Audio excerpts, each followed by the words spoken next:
तो अगर हम इसमें डिस्कशन करते हैं derivation of differential equation for one dimensional longitudinal vibration of A spring mass system by using D'Alembert principle. It means we have to use the D'Alembert principle to find out or to calculate the derivation of differential equation for one dimensional longitudinal vibration in a spring mass system. Then we have to do similar as we have done in the last lecture. हमें last lecture में जो किया है वही similar है, उसमें कोई changes नहीं है. सिर्फ हम क्या करते हैं, here we will discuss about the D'Alembert principle. तो बच्चों D'Alembert प्रिंसिपल क्या होता है यहाँ पर हम डिस्कशन करेंगे. इट स्टेट दैट, यह आपको ये बताता है कि the resultant force acting on a body, कि बॉडी के ऊपर जो रिजल्टेंट फोर्स एक्ट हो रहा है along with the inertia force is zero, यानी इनर्शिया फोर्स के साथ में जीरो होता है. Then the body will be in static equilibrium. तो आपकी जो बॉडी है वो आपकी स्टैटिक इक्विलिब्रियम की पोजीशन में रहेगी. तो यहाँ पर हम कह सकते हैं कि जो भी रिजल्टेंट फोर्स है, the resultant force acting on a body, एक बॉडी के ऊपर एक्ट हो रहा है किसी भी पर्टिकुलर डायरेक्शन में विद द इनर्शिया फोर्स के साथ में वो जीरो होता है.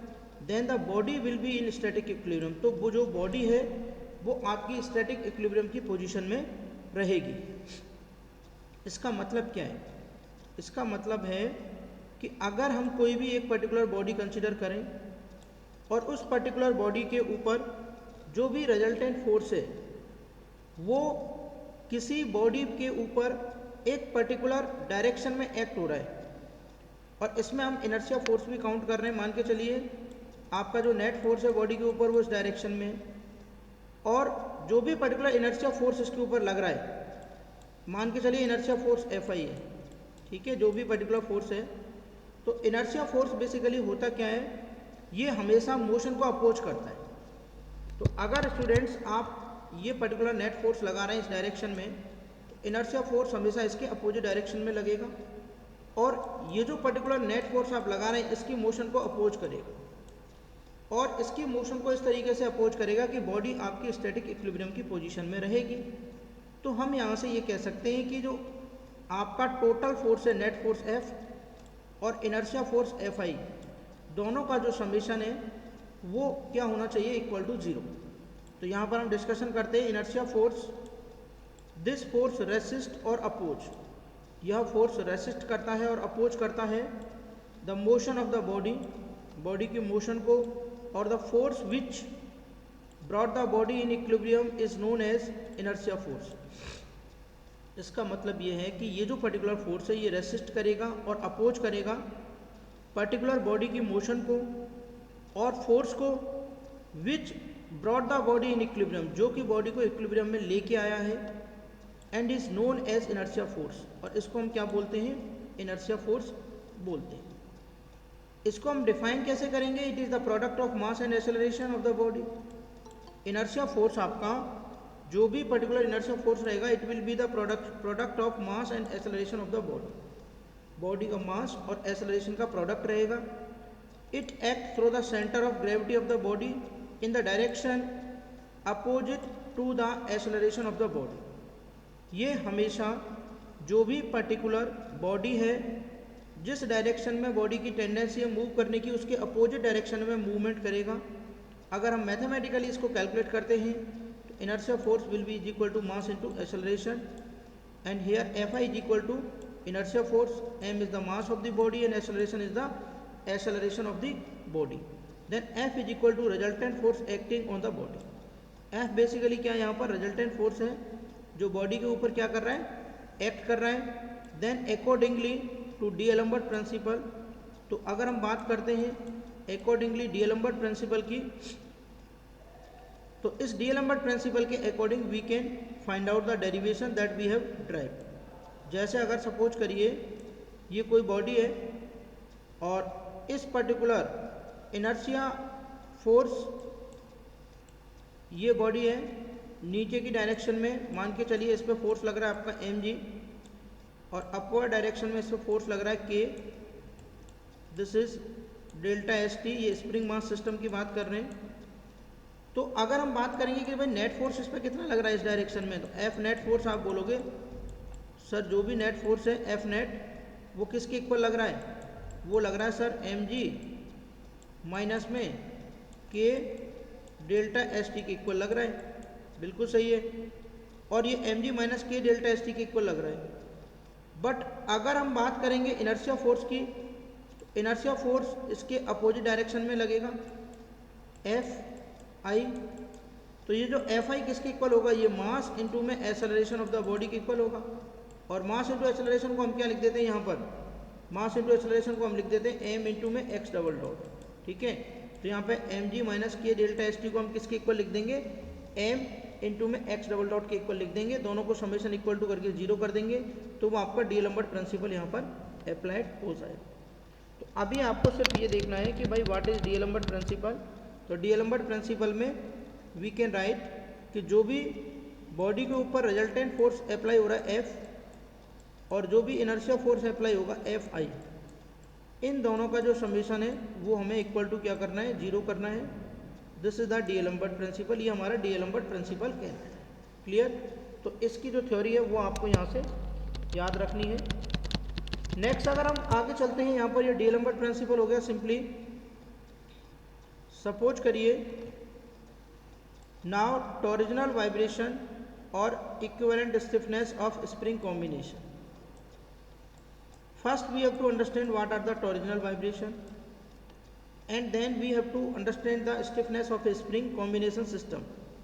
जो भी स्प्रिंग कॉम्बिनेशन सिस्टम होता है टॉरिजनल वाइब्रेशन का, इसमें अगर हम बात करते हैं तो consider a system consisting of a rotor, जिसके अंदर एक रोटर होता है, of mass amount of inertia I, connected to a shaft having torsional stiffness K T, when the rotor is rotated through an angle theta with reference to the equilibrium position। अगर हम बात करते हैं यहाँ पर consider a system, अगर हम एक सिस्टम कंसिडर करें कंसिस्टिंग ऑफ ए रोटर, जिसके अंदर क्या है, एक पर्टिकुलर रोटर है, एक सिस्टम हमने यहाँ पे कंसिडर किया that is having a rotor of mass moment of inertia आई। ये कोई पर्टिकुलर रोटर है जिसका मास मोमेंट ऑफ इनर्शिया क्या है, आई है, और ये जो पर्टिकुलर रोटर है एक शाफ्ट से कनेक्टेड है। तो ये हमने एक शाफ्ट बना दी यहाँ पर, और इस शाफ्ट से यहाँ पर एक रोटर को कनेक्ट कर दिया। ये जो पर्टिकुलर मोमेंट ऑफ इनर्शिया है आई, ये इसका है, और जो शाफ्ट है इसकी जो स्टिफनेस है वो क्या है, के T. Clear. Next when the rotor is rotated through an angle theta, जब आपका ये रोटर किसी पर्टिकुलर एंगल थीटा से रोटेट कर रहा है तो ये इसकी पोजीशन चेंज हो जाएगी, ऐसे हो जाएगा कुछ ना कुछ, और ये अपनी डायरेक्शन में कुछ एंगल थीटा से रोटेट कर जाएगा। एंगल ऑफ थीटा, ट्विस्ट क्या है यहाँ पर, theta, with reference to the equilibrium position. अगर हम यहाँ पर आगे बात करते हैं torque acting on the rotor through the twisted shaft, जो भी होगा आपका टी, तो टी को हम कैसे निकालेंगे, T is equal to minus K T into में थीटा। के टी क्या है, torsional stiffness of the shaft, और टी क्या है आपका टॉर्क है, और थीटा यहाँ पर क्या है आपका एंगल है। तो T is equal to minus K T into theta, यानी जो आपका टी आएगा that will be equal to minus K T into theta, और यहाँ पर negative sign due to torque acting in opposite direction to its twist. तो यहाँ पर स्टूडेंट्स अगर हम बात करते हैं torque acting on the rotor through the twisted shaft, ये कितना हो जाएगा, minus K T into theta. कैसे आएगा, देखिए इधर अगर हम बात करते हैं यहाँ पर कि ये जो पर्टिकुलर आपका ये डिस्क है, ये इसकी इनिशियल पोजीशन है, और इस डिस्क को हमने रोटेट किया थ्रू एन एंगल थीटा। अगर थीटा एंगल से हमने इसको रोटेट किया तो ये थीटा एंगल आपका यहाँ पर ये आ जाएगा, ये this is the theta angle. Twist कर दिया शाफ्ट को, इस तरीके से ट्विस्ट कर दिया इन क्लॉकवाइज और एंटी क्लॉकवाइज डायरेक्शन। तो जो भी टॉर्क एक्ट करेगा रोटर के ऊपर वो हमेशा ट्विस्ट के अपोजिट एक्ट करेगा। जब आप इसको पकड़ के ट्विस्ट करेंगे बाई एन एंगल थीटा, तो अपोजिशन कौन करेगी, अपोजिशन करेगी ये जो शाफ्ट है जिसकी स्टिफनेस के टी है। तो जैसे हम कैलकुलेट करते थे जो स्प्रिंग फोर्स होता था वो F बराबर होता था K इंटू एक्स।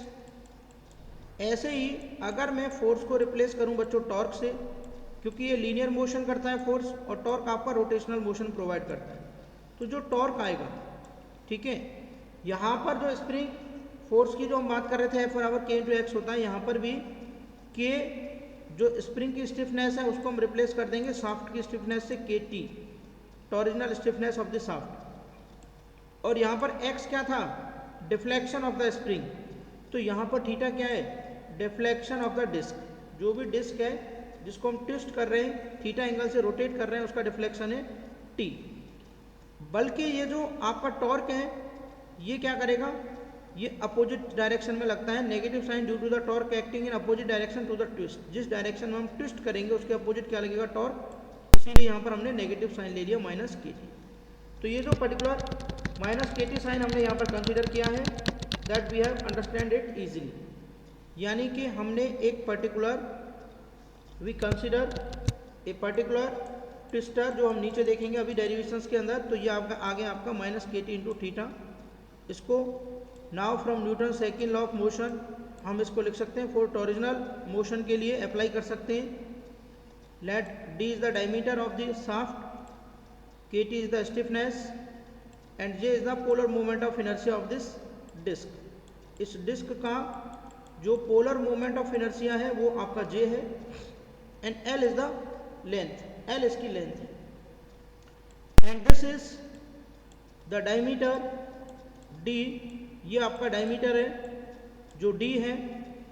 और अगर हम बात करते हैं इसकी KT की, KT क्या है, इसकी स्टिफनेस है, and theta is this angle, angle of rotation, this is theta, theta is this angle of rotation. तो यहाँ पर अगर हम बात कर रहे हैं J की, this is DL/KT theta, DL/KT theta, DL/KT theta, D diameter, KT is the stiffness of this shaft, J polar moment of inertia, theta angle of twist, and L is the length of the shaft। Same application apply करना है, similar to F बराबर ma, सिर्फ motion change हो जाएगी, तो F की जगह torque, M की जगह क्या हो जाएगा, मोमेंट ऑफ इनर्शिया I, क्योंकि जिस चीज़ को, जिस रेजिस्टेंस को मास प्रीफर करता है जब हम फोर्स अप्लाई करते हैं, उसी चीज़ को यहाँ पर इनर्शिया प्रीफर करता है जब हम टॉर्क अप्लाई करते हैं किसी भी बॉडी पर। तो जो अल्फा था लीनियर एसेलरेशन, वो आपका क्या हो जाएगा, एंगुलर एसेलरेशन, यानी F बराबर ma को हम क्या लिख देंगे यहाँ पर, T is equal to I into alpha. तो F बराबर ma क्या हो जाएगा यहाँ पर, T is equal to I into एल्फा, T is equal to I into में दिस विल बी एल्फा। तो T को हम क्या लिख देंगे यहाँ पर, T will be this one minus KT into theta, यानी KT क्या है आपका टॉरिजिनल स्टिफनेस है, थीटा क्या है आपका एंगल ऑफ ट्विस्ट है, and this will be equal to I into theta double dot, and this will be equal to I into में थीटा डबल डॉट। तो ये आ जाएगा आपका minus KT into theta is equal to I theta double dot. जो भी particular चीज़ आपकी यहाँ पर आएगी ये आ जाएगी आपकी minus KT into theta is equal to I into में थीटा डबल डॉट। KT क्या है आपकी टॉरिजिनल स्टिफनेस जो हम निकाल चुके हैं यहाँ पर, थीटा एंगल ऑफ ट्विस्ट हो गया, I as it is, alpha की जगह हमने क्या लिख दिया, थीटा डबल डॉट, क्योंकि अगर इधर डिस्प्लेसमेंट थीटा है तो वेलोसिटी थीटा डॉट, और जो एंगुलर एक्सेलरेशन होगा वो थीटा डबल डॉट होगा। तो ये आ गया बच्चों minus KT into theta is equal to I into में थीटा डबल डॉट। फर्दर अगर हम यहाँ पर देखते हैं तो ये I into theta double dot और KT इंटू थीटा को एक साइड में ले जाएंगे, I into theta double dot plus KT into theta बराबर क्या हो जाएगा, zero, this will be is equal to zero. Now I जो है कांस्टेंट, इससे डिवाइड कर देंगे, तो ये theta plus KT upon I, theta is equal to zero. Same उसी की तरह इक्वेशन आ गई वही, यहाँ पर इक्वेशन कैसे आती है, mx double dot plus kx is equal to zero. Second order की डिफरेंशियल इक्वेशन आती है लीनियर, तो यहाँ पर भी हम क्या करते हैं, एक्स डबल डॉट प्लस के बाई एम इंटू में एक्स इज इक्वल टू 0 कर देते हैं और इस के बाई एम को ओमेगा एन का होल स्क्वायर लिख देते हैं। तो ये लीनियर वाइब्रेशन के केस में जब आपका मोशन लीनियर हो रहा हो फोर्स लगाने पर, यहाँ पर सिर्फ हमने क्या किया है, मोशन को चेंज किया। मोशन लीनियर न होकर एंगुलर मोशन है, तो एंगुलर मोशन में ये आपका थीटा डबल डॉट हो जाएगा यहाँ पर students, theta double dot K T upon I and this will be theta is equal to 0। और यहाँ पर इस पर्टिकुलर टर्म को हमने लिख दिया ओमेगा एन का होल स्क्वायर। तो ओमेगा एन का होल स्क्वायर, तो ये theta double dot plus K T upon I की जगह ओमेगा एन का होल स्क्वायर इंटू थीटा। और इन दोनों को जब हम कंपेयर करते हैं then we will get the omega N का whole square is equal to under root K T upon I. और ये कहलाती है आपकी natural frequency of torsional vibration, जिसको हम बोलते हैं natural frequency of torsional vibration. अब सपोज करिए आपको torsional stiffness K T given है, the shaft can be determined with the help of relation. आपको चाहिए मोमेंट ऑफ इनर्शिया आई, ठीक है। तो आई मोमेंट ऑफ इनर्शिया या तो अपने को दे रखा होगा डिस्क का, ठीक है, और अगर नहीं दे रखा होगा, डिस्क का मास दे रखा है, रेडियस दे रखी है, एम आर स्क्वायर हम निकाल सकते हैं एम आर स्क्वायर वाले टर्म से। और अगर मान के चलिए आपको स्टिफनेस के टी नहीं गिवन है, तो हम टॉरिजन इक्वेशन से निकाल सकते हैं, क्योंकि जो स्टिफनेस के टी है टॉरिजनल स्टिफनेस है, जैसे हम लिखते हैं फोर्स बराबर क्या होता है, फोर्स बराबर होता है स्टिफनेस इंटू में डिफ्लेक्शन। तो यहाँ पर टॉर्क बराबर क्या होगा बच्चों, टॉर्क बराबर होगा के टी इंटू में थीटा। तो यहाँ से के टी निकालेंगे तो आ जाएगा टी अपॉन थीटा। तो जो टॉरिजन इक्वेशन है वो हमें पता होती है, T upon J is equal to, ये इक्वेशन आपने पढ़ी होगी पूरी की पूरी equation, T upon J is equal to tau upon R is equal to this is G theta by L, यानी यहाँ पर ये जी थीटा बाई एल। तो यहाँ पर आप देख सकते हैं T upon J is equal to G theta by L. अगर मैं इन पहला वाला टर्म और दूसरा वाला टर्म इन दोनों को यहाँ पर कंसिडर करता हूँ तो ये आ जाएगा T upon J is equal to G theta upon L.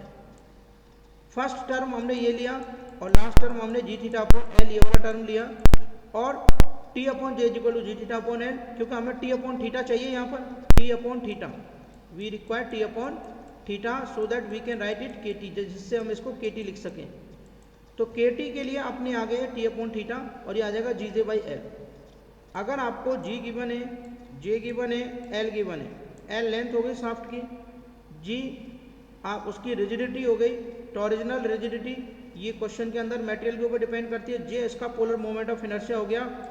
अगर आपको शाफ्ट का डायमीटर डी गिवन है तो जे को निकाल सकते हैं पाई बाई 32 डी की पावर 4 से। It means we have to memorise all the formula of the particular given subject that is MOS. तो मॉस भी यहाँ पर आपकी वर्कआउट होती है। तो ये जो पर्टिकुलर डेरिवेशन है ये बहुत ही इंपॉर्टेंट डेरिवेशन है, so that you should do it